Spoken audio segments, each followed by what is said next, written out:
many people spend their lives giving too much of themselves. They say yes when their heart is tired. They carry other people's moods, fears, and demands. They bend so no one gets upset.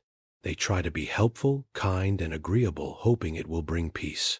But with time, something strange happens. The more they give, the less they are seen. The more they try to please, the more others expect. And a person can wake one day with a quiet sadness, realizing they no longer know what they want, only what others want from them. There was once a young man who lived exactly this way, and his story shows what happens when a good heart forgets to choose itself. Once upon a time, in a small village near the mountains, lived a young carpenter named Luca. He was quiet, kind, and skilled with his hands. He made simple tables and doors for the people around him. Luca grew up without a father, and as a child, he learned one painful idea: if I stay agreeable, people will accept me.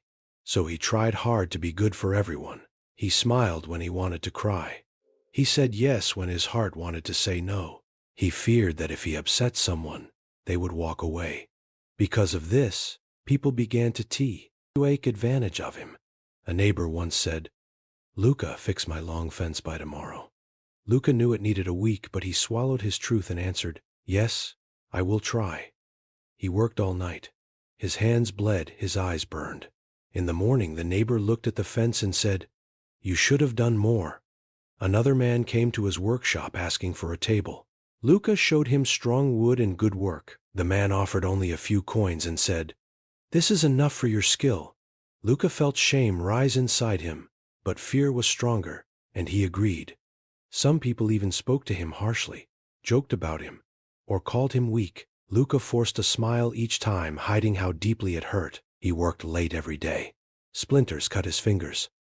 His back ached, and still he heard, "You could have done better. Another carpenter would do it cheaper." The more he tried to please, the more people demanded. If he said yes once, they asked twice. If he gave more, they respected him less. One evening, he sat alone in his quiet workshop. Luca looked at his hands and felt like a stranger in his own life. He tried to name something he truly wanted: a dream, a plan, a wish, but nothing came. Ys belonged to the expectations of others. Some days later, Luca walked to the next village to buy wood. On the way, he stopped by a small river to wash his tired hands. Under a willow tree sat an old hermit weaving a basket. The man looked at Luca and asked gently, "My son, why do you carry the eyes of someone already tired of life?" Luca wanted to say he was fine, but something in the man's voice softened him. He sat down and began to speak slowly at first, then openly. He shared everything: his fear of upsetting people, the endless demands, the unfair pay, the harsh words, and the feeling that nothing in his life was his own. The old man listened without interrupting. Then he took out 2 clay bowls, one whole, one cracked. He filled both with water and handed them to Luca. "Carry these to that stone and return," he said. Luca walked carefully. When he came back, the whole bowl was still full. The cracked bowl was almost empty. The old man asked, "Why did the water escape from the cracked bowl?" Luca lowered his eyes. "Because I was not careful enough. I should have held it better." The old man shook his head. "No. The bowl was never shaped to hold what you poured into. I add, even if you carry it your whole life, it will still empty itself." He looked at Luca and said, "This is what happens when you try to fill the hearts of those who are not meant to receive you. You blame yourself for what was never in your power. You say, 'If I work more, they will love me. If I bend more, they will respect me.' But some hearts are like that cracked bowl. They cannot hold your effort or your care." He placed the whole bowl in Luca's hands. "Your task is not to keep carrying the cracked bowl. Your task is to choose the bowl that can hold your water. Choose people who can truly receive what you give. Choose those who choose you back." Something shifted inside Luca. On his walk home, his thoughts became clearer. He saw how he had been living through the eyes of others. The more he tried to be pleasing, the further he moved from his true self. He understood something deeply. A person who tries to be accepted by everyone ends up losing themselves. People will always speak kindly, harshly, carelessly, but none of them will walk your path for you. Their opinions are like the wind, always changing, never in your control. Then he remembered the hermit's words. You were not born to be convenient. You were born to be true. When Luca returned to his village, he did not become harsh. He simply began to choose where his energy went. When someone demanded the impossible, he said, "No, I cannot do that in a day." When someone offered too little, he said, "My work has its price."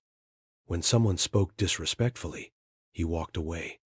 At first, people were surprised. Some were angry. They said, "Luca has changed. He has become proud." But Luca felt something new, a quiet, steady peace. Over time, something important happened.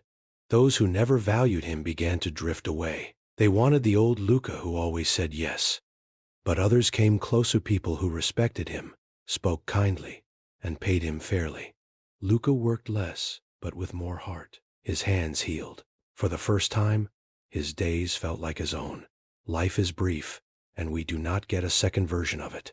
There is no reason to spend it trying to earn a place in someone else's world.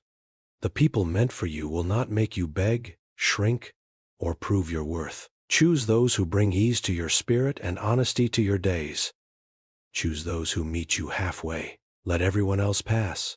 Not with anger, but with clarity. Not because you are cold, but because your time has value. Your life becomes fuller the moment you stop chasing people who never reach back. Walk with those who choose you freely. Protect your time. Give your presence to those who respect it. And remember, step by step, you are allowed to choose differently now.